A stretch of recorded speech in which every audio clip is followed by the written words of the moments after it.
I like the first episode of Volume 5. Not because there was anything especially fantastic about it. In fact, some moments like these bloody still images kind of annoyed me.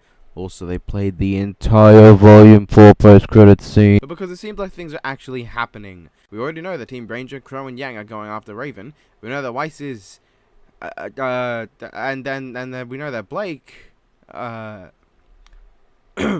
the episode has some really good highlights to it, but fuck that, let's talk about all the flaws. One, I noticed here on my first viewing that Crow, John, and Nora disappear from the hallway behind Ruby when she goes to leave, and that Ren completely disappears from the scene once they are leaving. I also couldn't help but notice this thing with Elia's hand. The hell? Alright, so there are really 5 main points this episode in my mind, and the worst is Blake's, which has Sun and Gira complaining about something, which we learn is the thing involving Elia's scroll and the 2 fox fuckers that nobody really cared about after 3 minutes after their sole appearance so far. The scene goes fucking nowhere, and Blake's thing with Elia also goes fucking nowhere. In fact, the only thing I noticed was a weird hand thing with Elia, and this bodyguard seems to be insanely bored of their job.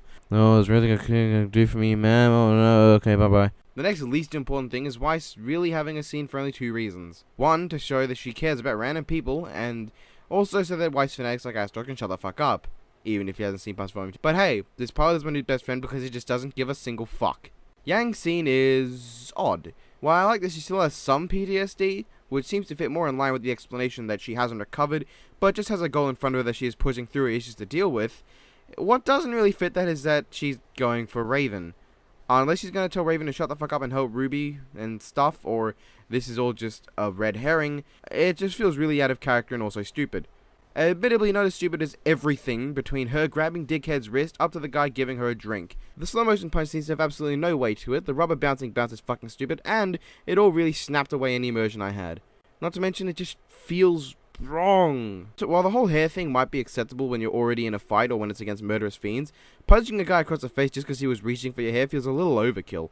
I'm sensitive about people so much as looking at me because I fucking hate myself, but I'm not going to blow their brains out because they poke my forehead.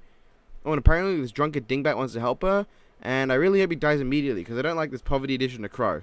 Yeah, fuck this scene, really. Everything other than Yang's PTSD arm grab is just kind of stupid to me. But hey, at least we get to see Yang do something. But hey, the Ranger stuff was pretty good in my personal opinion. The vocal work and mannerisms of Lion Fart are pretty good, and the exposition actually seems pretty fitting here, instead of having this gigantic, long whole episode focused on nothing but fucking exposition. Why exactly he didn't go to Osmond with the Spring Maiden and Raven information, I'd like to hope is because he only got it after Beacon's fall, but yeah. Also, apparently only a specific Maiden can open a specific Relic's chamber. I guess we're just listening to fanfic writers then. Really, everything in this scene is fine to me. Also seem to like basically anything RWBY does in this episode.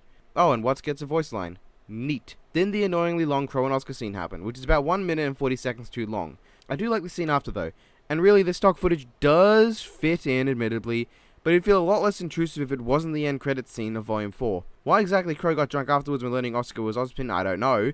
You'd think he'd want to ensure Oscar was safe and that he could explain to Ranger what's up with the Oscar thing, but I guess it was because instead of using those minutes in the Weiss, Blake, and reuse scene for exposition, they just decided to waste their time shutting up Volume 4 complainers that didn't like the RWBY members not showing up all at once in the next step. Oh, and Oscar finally becomes not totally superfluous when meeting Team Ranger. I like how Nora, Ren, and John seem pretty cautious when Oscar mentions that he wants to see RWBY. I also like that he's a bit smaller than them. I mean, being a year under RWBY and 3 years under the others means he probably would be a bit smaller. Overall, the episode was good. I liked it. Now, while I think Weiss and Blake's scenes were pointless, Yang certainly had 2 things to note. The still images in Haven were bland, and, oh, just to bring it up, Haven itself feels meh. And also I agree with something Kitty said to me, that it looks too small. And also the use of the end credit scene just felt like padding. But I enjoyed the entirety of the Lionheart scene, and the post-doc footage scene. In fact, the episode almost made me like Oscar. How amazing! Unfortunately, he still hasn't done SHIT!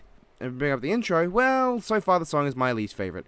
Although only the first 2 instantly stuck, so it'll probably get better over time.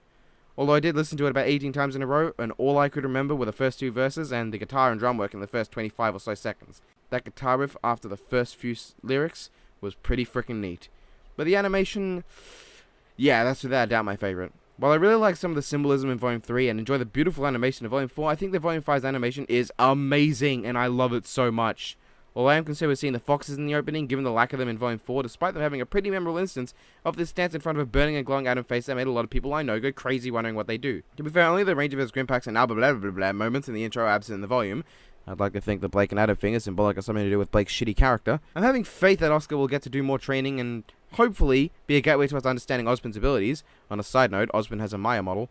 I hope Adam gets to do something and not sound as monotone as little creep as Sasuke Uchiha and about as invested as a jock at an anime convention. I certainly hope Cinder and this chick do something of importance.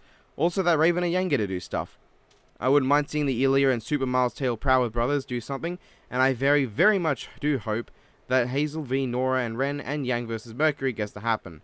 I kind of want to note that Emerald didn't get to show up, which kind of makes me a tad concerned, but hey, Sienna Khan didn't show up, and we can see in the trailer she's finally going to do something and show up. Also, Neo hasn't been in any intros, but she's rather prominent in Volume 3 and confirmed for this volume. So, with any luck, she'll actually show up again? I mean, she is confirmed, so yeah, there's no luck involved. She is going to show up, but with any luck, they won't ruin her fucking character. But I have at least a little more faith in the writing crew after this episode, because I at least managed to like this one without them needing to throw in a gratuitous and out-of-place fight scene. Oh yeah, and Salem, really trying to spark some deviant giant woman fetishes, aren't you? You know, it's during this recording that I realize Neo and Winter have more screen time in non-canon than actual canon.